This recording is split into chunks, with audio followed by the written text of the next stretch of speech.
董初，你刚从天津回来，你觉得天津开埠到底是怎么回事？嗨，还能怎么样？快撑不住了。林祥荣这小子这回是下了狠心了，不把开埠急死，他是不算完。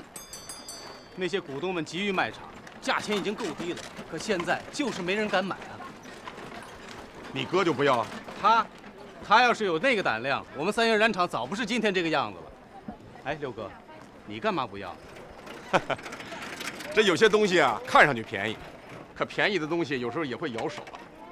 咱厂里的那2台印花机，我都想卖，还要来在那放着。那发布以后咱就不印了。印还是得印，只是我没想好现在怎么个干法。哎呀，是啊，得好好想想怎么个干。我觉得，人家在天津也请咱喝酒了，咱也答应人家周涛飞了。哼，不表示，显得咱说话没准儿。要么这样，咱先印起来，边干边说。六哥，这事你得想好了，现在是印得多就赔得多。那咱那10几万印花机就在那放着，这么多技工就那么养着。六合开埠现在打得这么热闹，咱们现在掺进去，是不是有点找死啊？不掺和进去啊，就是等死。咱先干起来，先和姓林的过招。哎，六哥，这个事儿得慎重。你想想看，姓林的是一个买办，可咱呢是土生土长的生意人，没必要跟他硬干。咱就是不干，他能饶了咱？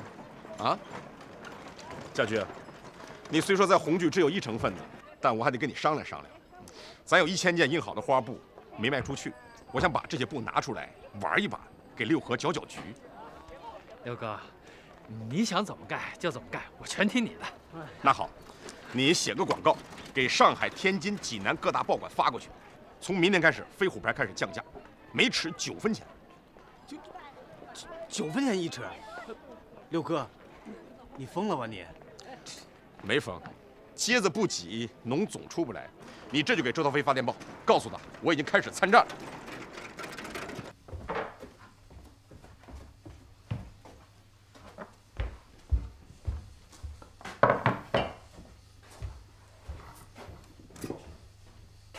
哎，文琴啊，你到外面看着，别让外人进来。哎，掌柜的，哎，老吴，哎，你下来。掌柜的，哎，发往天津的200匹布，你告诉老刘，每天让他在天津只能卖10匹，不能多卖。上海的市场大，每天只能卖20匹。你记住了，天津的200匹布要卖20天，上海的600匹布要卖1个月。谁要是提前卖完了，就让他们不要回来了，让他们滚蛋。哎，掌柜的，那济南这200匹布卖多长时间？济南的门市是咱们厂的，你告诉吕登彪，每天就卖2批，千万不能多卖。哎，掌柜的，您这是干什么？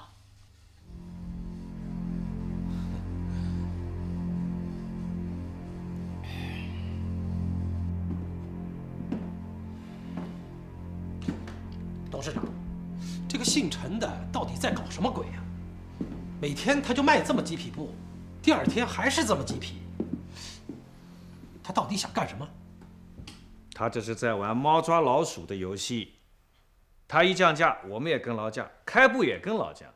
他的库存少无所谓，我们也无所谓啊。但是开埠就挡不住了。孙先生，姓陈的本来是想整垮我们，但是他不认得字，实际上他是在整开埠。他卖到9分钱1尺，我们也卖这个价钱，我倒要看看开埠怎么办了。他要是这么一直和我们玩下去，时间长了，咱可受不了啊。不会的，等他的库存卖完了，开埠也就完了。哎，我会有办法对付他的。你下去，降下来，今天我们就降下来。我倒要看看姓陈的后面还要搞点什么滑头筋。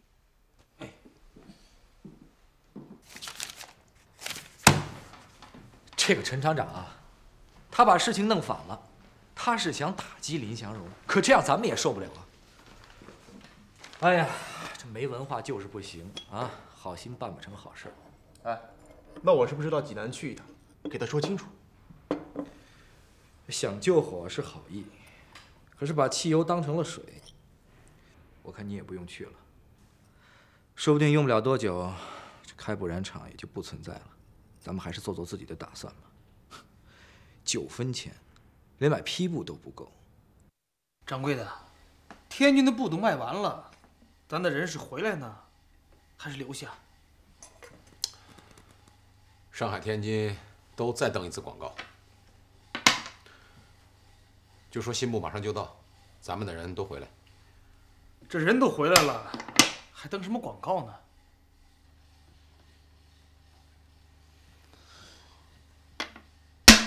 将军，喂，六弟啊，你还能撑得住吗？放心，苗哥，我这还没开始呢。啊，林伯清，就是林祥荣他爹，给我写了一封信，说起你在上海的事情，还夸你聪明能干呐。他具体没说什么，我看就不去管他了啊。你放手大胆的干，没什么了不起的。就像你说的，不能让他不把咱山东人放在眼里，是不是？苗哥，有个事儿我还得请你帮个忙啊。什么事儿啊？说吧。这样，我晚上到您家去，顺便看看苗嫂子，咱哥俩见面谈。缺钱了？如果钱不凑手，你现在就可以打发账房到厂里来，用不着等到晚上了。这事儿比钱重要。那好，我晚上等你。不过我先说好，等谈完了事儿，咱们可得杀一盘啊！哎呦，苗哥耶，我算是服了你了。行，杀一盘。哎，好。哎。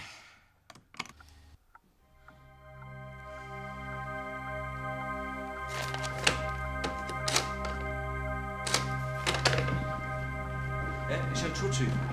天津开埠印染厂倒闭了，我要去告诉陈先生。我也为了这个事情呢，李先生留了一个电报，你通知陈先生，如果这1个月不能开工，我们将终止他的协议。这个怨不得我们。这是你的事儿，你自己去说吧。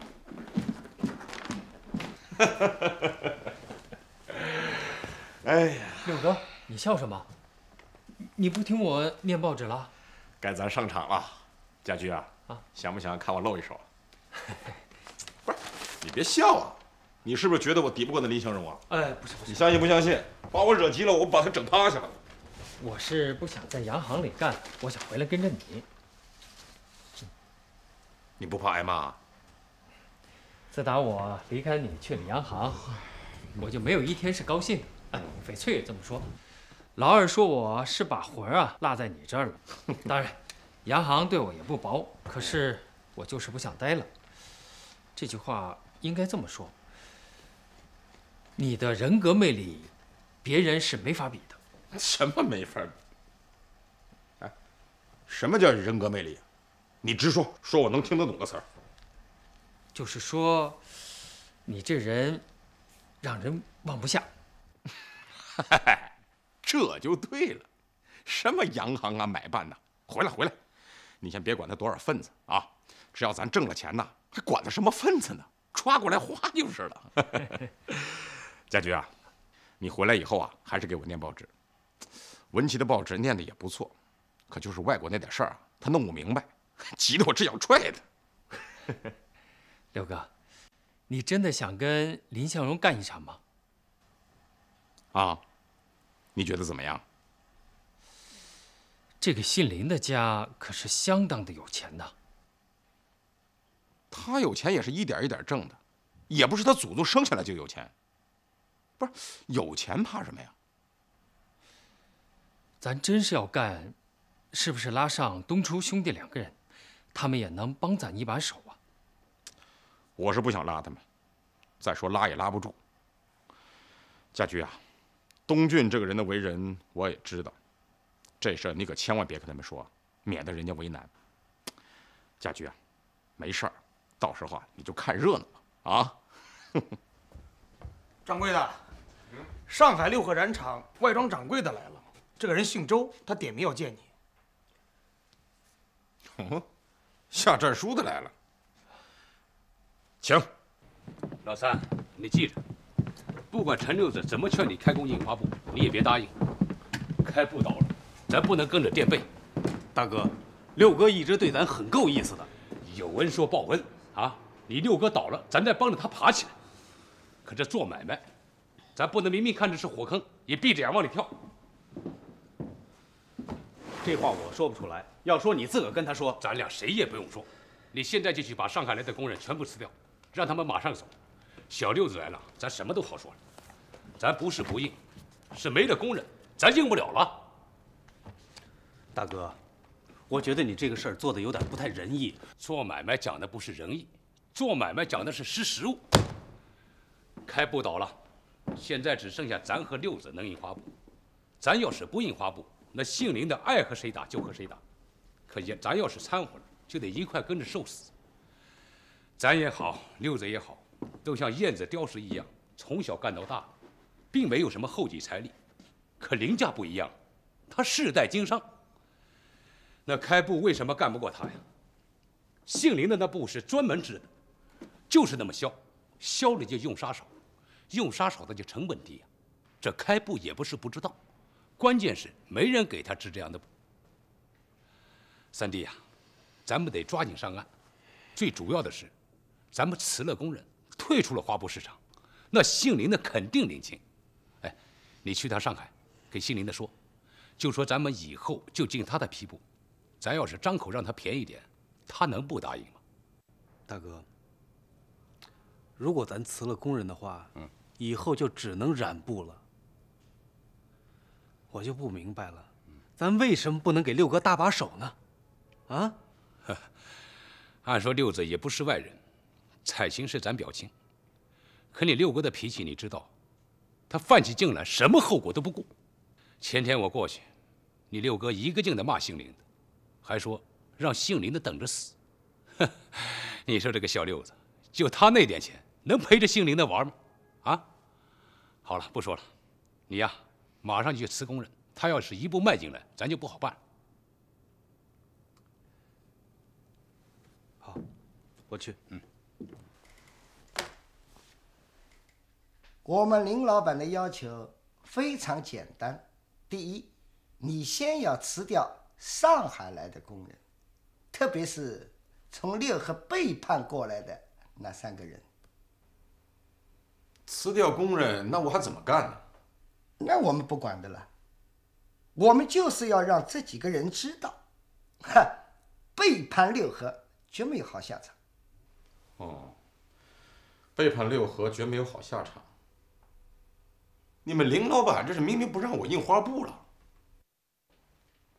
印不印花布是你自己的事情了。我们林老板还说，你就是印，顶多就是下一个天津的开布，你自己做主好了啊。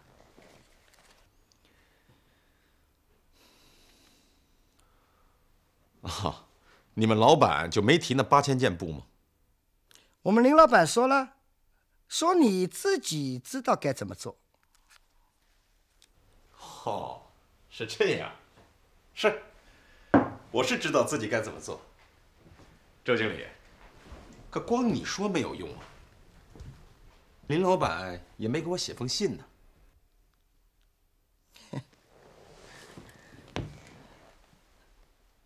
我们林老板说不用写信，说你不识字。可我身边的人有识字的。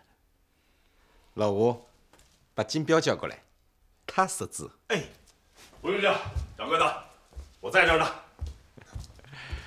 周经理，你们林老板的意思我晓得了。现在我告诉你我的意思。金彪，正反抽着兔子10个大嘴巴子。哎，你不能胡来的，不要，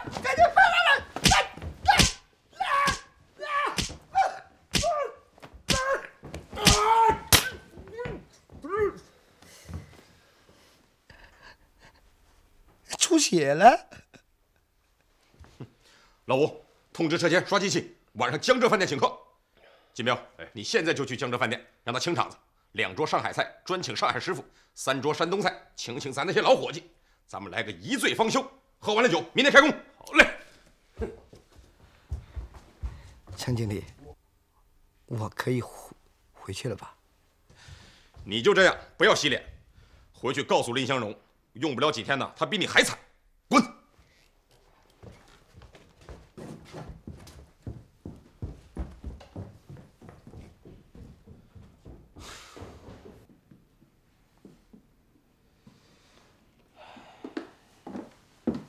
老三，林江荣知道咱辞了工人，也没说什么呀。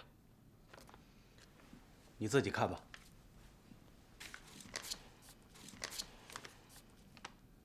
我兄深明大义，在鲁协助，将来定当厚报，这很好啊。大哥，我想分出来自己干。为什么呀？我觉得这样挺没劲的。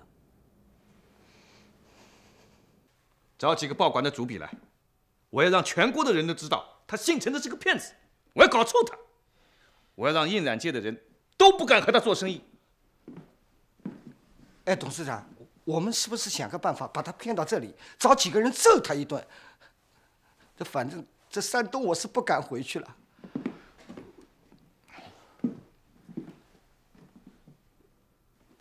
他打你，是因为你当了那么多人的面骂他是个不识字的人。你回山东去，他不敢再打你了。他要再打你，我就叫我爸爸让国民政府把他抓起来。放心，不会有事的。他不敢再打你了。过不了几天，全国的人都知道他是个大骗子。就这件事情，我就要他好看。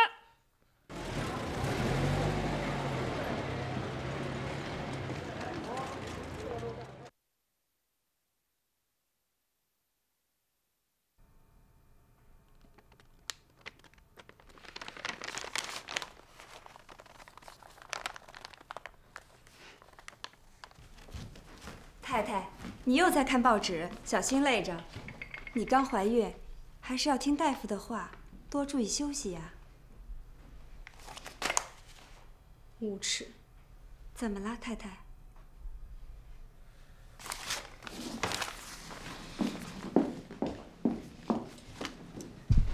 月嫂，你待会儿去邮局，把这信和报纸都寄给我六哥。哎，记着啊，一定要用快信。知道了，太太。我说六弟啊，自打我听你的话把厂子一卖啊，这个心里敞亮多了，哎，身子骨也轻松。每天呢，要是早起我就到海边去转转，要是不想早起呢，我就睡个懒觉，嘿嘿，根本就不操心这个厂子的事儿了。我给你置换的价钱行吧？还行，就是这招数我变了一下。什么招数？说出来，我学学。我跟这个藤井讲，寿亭说了。只要下25万，他就拿下。哎，他知道咱们俩的关系，他特别怕你回青岛给他捣乱，所以他就答应了。你说我这个招数变得怎么样？当然行了。当初啊，我脑子乱，没想起这一招来。咱俩早该给他来个双黄，价钱兴许还能往上提一点。哎呦，你就知足吧。哎，不瞒你说，自打你从青岛退出去之后。一个人也没心思干了。我们是2个不和睦，但又一块走夜道的人。虽然吵吵闹闹、打打杀杀的，但是心里不害怕呀。嘿嘿，现在倒好，自打你从青岛退出去之后，就剩下我一个人了。哎，倒是没人吵，没人闹了，但是心里就是害怕的。哎，尽管这个藤井没向我家里打黑枪。但他总让这个日本浪人到厂里去捣乱嘛，哎，不是今天往你院里扔个死猫，就是明天往你院里扔个死狗，弄你心里七上八下的。哎，总算是你留给我那个汽车算派人用场，哎，整天上工下工啊，我就坐着它，不怕在路上绊我，这一点你嫂子放心多了。哎，当初啊，他买这个厂子，死活就要买这个汽车，我不干，他最后都出了2万块来。哎，我就想这个德和洋行这个新车才9000块钱，他干嘛非得买这车呀？后来我一打听，这么说，他想把它买回去砸了。他说他一看着就想起你来了。所以我跟你讲，你别看他嘴上不说，他心里恨着你，当心点儿。他恨也没有用，只要他那日本兵啊打不进关来，明祖你放心，藤井是一点辙都没有。那是。哎呀，咱这厂子卖的是不错啊，只是唯一可惜的，贾小姐给藤井当了经理，还用他的名字当了牌子，撕牙牌。你说这叫怎么回事儿？这叫怎么说呢？应当这么说，这个人还是不坏的，就是心野了点儿。这么把着年纪吧，这个冲劲儿还不减。现在掌管2个厂子，就是原先的这个元亨和大华，总算是过了当掌柜的瘾了。掌柜的，哎呦，孙掌柜的来了。老吴啊，你给老三打个电话，告诉他孙掌柜的来了，让他喊上他哥2口子，再喊上他家那块洋姜，就是兰芝。你再给彩琴打个电话，晚上你也去，咱们在一起好好喝喝。好。哎，掌柜的，咱们订哪家馆子？聚丰德。明祖啊，咱在海边住这么多年，好东西没吃出好来。聚丰德的喷虾段那真一绝啊，是吧？老吴，跟聚丰德说，今天晚上让他一次上4盘。掌柜的，咱这么上菜，人家说咱土什么土？我要吃着高兴啊！兴许今天晚上把他喷虾段全部给他包圆了。好，孙掌柜的，你和掌柜的慢慢聊着，先别慌着回去，我这办去。明祖啊，这厂子卖了以后，下一步你打算干什么？我正想请教你一个问题，你知道我在海边不是有个空房子吗？啊，虽然不大，但是也可以办公啊。我想搞一个贸易行，你看怎么样？能干，能干。我看这事还真能干。那你坐。好。所谓贸易行啊，就是从这个门里买了东西，把它卖到另外一个门里，不用水，不用电，用人也少，还不少挣钱。对。你干染行这么多年，胶东一带的布铺你都熟悉。那倒是。我看不用干别的，往外销布就行。咱不干染厂了，照样倒腾布。哦。咱这么着啊，我这花布马上就要大批上市了啊！我把潍县以东一直到烟台、青岛这块地方割给你，在这一带你就是我飞虎牌的总办理。以后胶东一带到我这儿来进货，我把他们往你的打发。晚上吃饭我再跟东俊说一声，让他把这一块也割给你。嘿，哎呦，这哥哥就不说谢谢你了啊！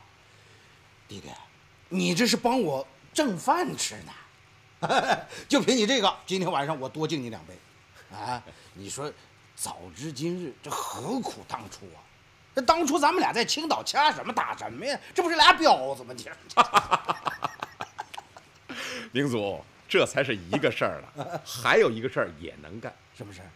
你可以代表我和三元进批布，我再跟你联络济南的其他几个染厂。要是整个济南的染厂都从你的进批布，量可就相当大了。那是。面对这么大的量，藤井也好，上海那些纺织厂也好，都不敢小看。你就是加了力，也比这些厂子自己进便宜不少。你看怎么样？我看行。这现在啊，光上海到青岛这个轮船1个礼拜就1次，我看行。将来在这贸易行赚的钱啊，不一定就比这个元亨赚的少。哎，有你在，我心里有底儿。哎，明祖啊。这么多年来，一直想让你抽根土烟，你就是不抽啊？怎么着？今天我给你支了招，你得抽一根。我抽，你给我毒药我都抽。明祖啊，这么多年来挣多少钱我就不说了，光卖元亨就是20几万呢，吃2辈子都够了。但你得记着，这些钱不能让他老老实实躺在那睡觉，得让他赚，这一赚利就来了。对，明祖，这贸易行切记一件事情。什么事儿？囤货，10家倒闭的贸易行有9家倒在囤货上。这货要是囤好了，能狠赚一笔；要是囤不好，把钱全变成了货，货再囤死了，明祖，到时候你哭你都来不及呀。那是。你什么时候要囤货了，你给我来个电报。布以外的货我不懂，在这一行里我还不至于看走了眼。那是。咱们都说这么半天了，太耽误你时间了。我知道你忙，有话咱们俩晚上再说。行，晚上再说。你忙，我先走了啊。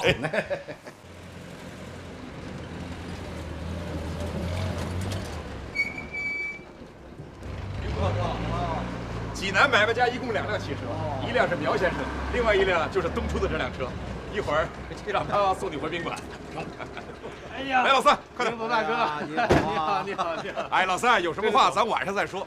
你送明祖大哥回宾馆的路上啊，顺便路过康泰点心店，买上2斤上好的点心，让孙嫂子好好尝尝咱济南的名吃。不客气，不客气，回去了啊。哎，好好好，好好好。来，好。走了，六哥。哎，明祖大哥，哎，晚上见。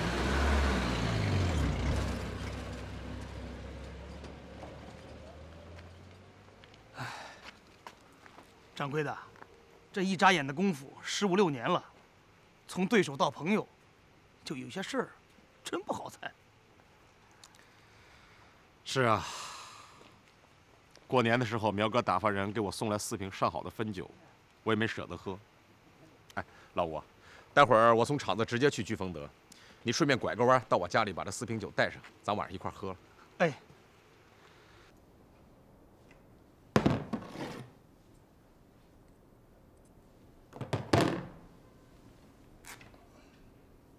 老周，哎，大掌柜的，你把这个布交给车间李师傅，让他应试的上拉宽机拉，再上拉长机拉，让他计个数，全面测一下这布的成色。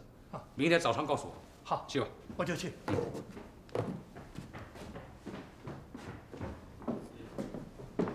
大哥，哟，怎么没把明祖接过来玩？啊，他回宾馆歇着去了。晚上咱们一块吃顿饭。六哥让你叫上大嫂。哎，这什么布啊？林强荣来劲了，报价78块钱一件，800米，折算起来比藤井的布便宜7块多钱。刚才我看看，成色还可以，你看看。这新式机器就是好，同样的棉花，2个成色。这不是本国棉，林家用的是英国人的印度棉，这棉花毛长，我刚才撕起来挺有劲的。行，晚上带上，让六哥看看。哎，老三啊，你看看林强荣这封信。林强荣在上海的报纸上大骂程六子。哎呀，你六哥下一步能不能干下去，这还很难说呀。我跟他说过多少次了，这开铺倒了，林强荣下一个目标肯定是咱这一边。这下好了，全国都知道他骗了林家的布，这藤井的布要是一断啊，谁跟他做买卖？这不识字就是不行。这不知道小不忍则乱大谋这个理儿，这下一步还怎么走？我看他怎么收拾吧。这林祥荣太无耻了。六哥多次让他来提布，他就是不来。啊，你屎盆子现在要扣到六哥头上了啊！你什么玩意儿你？我最见不得这种人。老三，咱和小六子既是亲戚又是朋友，弟兄们感情也不错，咱不能见死不救。可这救分怎么个救法？咱不能明着救。哎，你的文字比我好，你给林强荣写封信，就说咱已和陈寿亭一刀两断，让他觉得咱和他是一伙的。接下来就是没人敢卖给你6个布，咱可以代他卖，这事不能让外人知道。今晚吃饭千万别提这事，一是明祖来了，大伙高兴；一提这事，你6哥脾气急，别惹得大伙不痛快。再就是你6哥知道这事儿，一定和林强荣不算完。他要是行动得快了，林强荣肯定知道是咱给他透的底。你可记住了啊！大哥，这样不大好吧？6哥可不是外人呐。三弟呀，陈六子对咱是非常好，可是咱必定是同行。他现在又来了济南，咱2家挨着，没有2里地。现在咱已经被他压下去了。你说他开业，来了沈小姐，来了苗汉东，那是多大的声势啊！这1商2户，咱不能不防啊。你说客商到济南来提货，买他货的越多，买咱货的就越少吧？啊，小六子人是不错，可是他要真成了大树，把咱罩在他的树下面，树下是长不成树的，这咱可就麻烦了。大哥，你说的话都有道理，可我就是觉得咱不能这样做。他要是怕咱干大了，能分给咱20万匹的买卖做吗？他是不怕咱干大了，啊，可咱是怕他干大了呀。允仪，回来了。回来了啊。怎么了，允仪？我早上就想给你打电话了，可以怕你着急。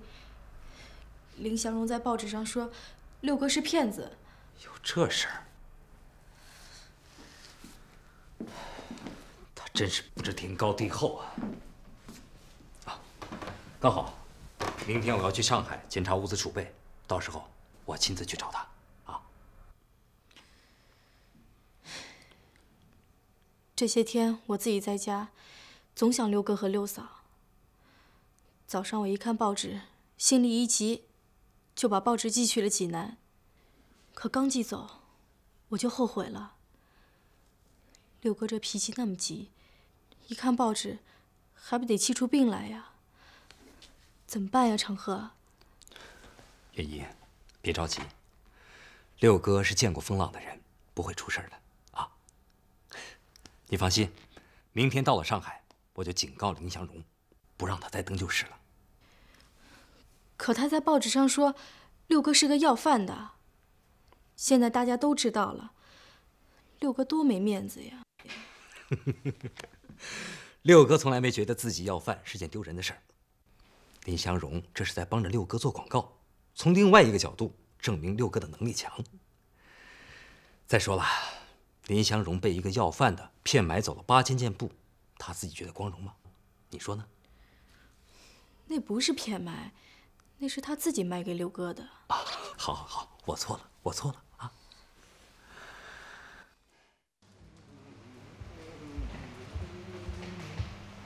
左手钓碗，右手捡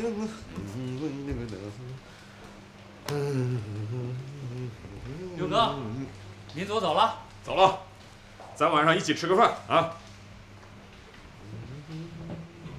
六哥，哎，手里拿的什么？我刚才去洋行签合同，发现有我一封信，打开一看，里面是一份报纸，是用快信从南京寄来的。南京？是远移来的吗？不知道，只有报纸没有信。哦，报纸上都说什么呀？是那个姓林的在报纸上骂你，还念吗？怎么骂的？我倒想听听。念。陈寿亭奸商诈买，林祥荣如数履约。六哥，这标题啊，你接下来听。去年11月初，济南红聚印染厂老板陈寿亭到上海六合染厂与林祥荣先生协商，联合在济南印制花布事宜。陈寿亭原为讨饭出身，行为恶劣，心存刁顽。他在青岛靠坑骗发财起家，他曾经破坏抵制日货，购买日本东亚商社的布匹，又不顾民族尊严，贪图小利，把自己在青岛经营的大华染厂高价卖给日本人。面对如此无赖，林祥荣先生不堪与之为伍，一口回绝联合事宜。陈氏恼羞成怒，故伎重演，操起看家本领，化妆乞丐混进六合染厂门市批发处，骗走花布8000件，约合64万多米。六哥，我本来还没有想好招怎么对付这个姓林的，这下好了，他给我支招了。家驹，你现在就去报馆。这报上说啊，虞美人的花布1分钱5尺呢，这怎么？人家报上说了，这要是和平常店里的不一样，甘愿受罚。哦，哎，大姐，哎，你几点来的？哎呦，昨天晚上就来了。报上说啊，这虞美人的花布只能给孩子做尿布，不能做衣裳。这虞美人的花布啊，我买过，是不太结实，只能穿1年。哎，但也不能说只能给孩子做尿布啊。来，您喝茶。好。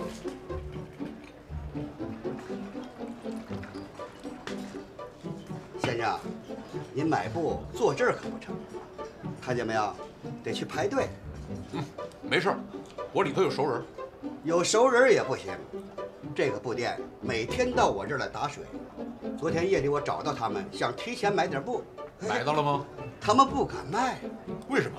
说是掌柜的知道了要砸断腿。这掌柜的挺厉害啊！你听说过这掌柜的吗？听说点儿。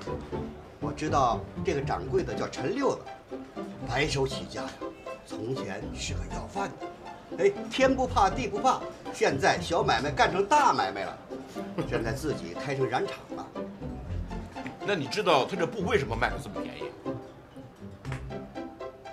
布太销，不能做衣裳，只好拿回去做尿布。当尿布？好，你忙着。哎，别急，大姐大嫂们往后让让，哎，往后让，我们好抬东西。今天是头一天，200匹不限。来，往后点。我们掌柜的说了，卖到掌灯就停。现在是春天了，天黑的晚，我们也得吃饭，是不是？啊，这样吧，咱们卖到8点，店里把布都已经准备好了，1块布是1丈，每人准备2分钱啊。大伙儿记住，这个布太销，只能给孩子做尿布，不能做衣裳。谁要是因为做衣裳惹出祸端来，本店概不负责。啊，记住了没有？哎，我们这个店不止卖，还送。我们掌柜的是个要饭的出身，他说了，天下叫花子是一家，我们一天送100个叫花子，所有的叫花子到那边去排队啊。哎，今天怎么没有叫花子？大伙儿给传个花吧。哎呦，小心！哎呀，你哪儿不能挂嘛？你这……哎呀，白爷，请上座，这就给您沏茶。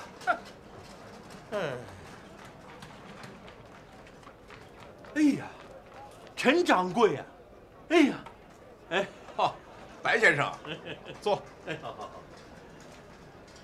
哎呀，陈掌柜，你可真大手啊！这么好的布，你就这个卖法，志生还从来没见过。您这是干什么呀？玩儿？我这人好热闹，这不是挺好吗？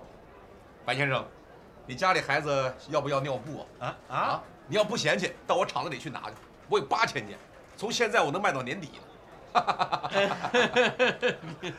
我一看您就不像买布的，掌柜的，您卖给我1丈，这茶钱我不要。老先生，茶钱我照付，我回头再派人给你送2丈来，2丈不够，5丈。哎呀，谢谢您，掌柜的。这。白先生，对人可不能这样，不能因为他是个茶坊你就小看他。当初我还不如他呢。白先生，你多次要请我吃饭，我都给回了。今天借着这个空，咱俩好好说道。好。这世道乱，干你们这行的人就多。咱先说干你这行的啊，你们往好里干，就是杀富济贫的侠客；往坏里干，就是地痞恶霸。天津运河帮跟你们是同行，可你看人家宁五爷，啊，不管是说相声的，还是唱大鼓，甚至是拉车打草绳，只要是有难求着人家宁五爷肯定是帮忙。在天津那是一呼百应啊。日本人厉害吧？啊？那日本浪人在街上调戏中国妇女，警察都不敢管呢。大白天的让宁五爷手下看到了，上去一刀就给砍了不算，还把头给割下来。天津也住着日本兵啊，也有驻兵权的，可那又能怎么样呢？不还是一点招都没有吗？前2天我和赵东初去了趟天津，我们和宁五爷吃了一顿饭。吃饭的时候，宁五爷还多次提到你。是吗？赵东初可没少替你说好话呀，白先生。哎呀，这要是赵东初嘴歪一歪，我估摸着你今天就不能在这儿坐着了吧？多谢您陈掌柜的美言，多谢陈掌柜美言。你不要谢我，要谢你得谢赵老三去。是，陈掌柜，你这一点拨啊，我自身心里就明白了。是，要和宁五爷学呀，要和宁五爷学呀。我知道你身后是警察，可警察不是你姐夫，人家要的是你的钱。我今天说句不好听的话，白先生，是你的钱多还是咱干买卖的钱多？咱今天是碰上了，我就多说两句。白先生，喝茶。哎，好好好。老人家，哎，一会儿你找块牌子在这支上，上面写上凡是买布的免费喝茶。哦，我每月给你2块大洋，只要来买布的，喝茶也不要钱。哎，怎么样，白先生，有点意思吧？您这是干什么呢？哦，老人家，你呀就可在这里给我烧，只要来喝水的，你就管足。行。白先生，你问我这是为什么？我告诉你，我玩的就是心惊肉跳，这才刚开始呢，热闹在后头。我说白先生，以后缺钱跟我言语一声，别总盯着人家小茶馆，人家是小买卖。您走好，陈掌柜的。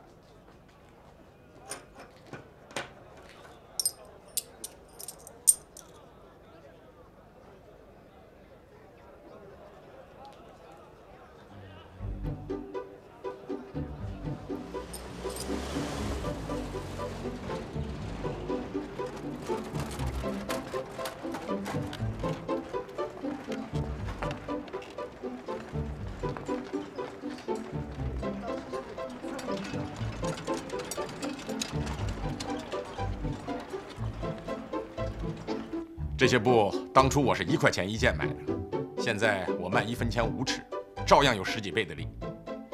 因为是废布，所以不能做衣裳穿。待会儿诸位走的时候，我可以送给诸位3丈本厂产的花布，大家可以比一比，看一看，看看2种布之间有什么不一样。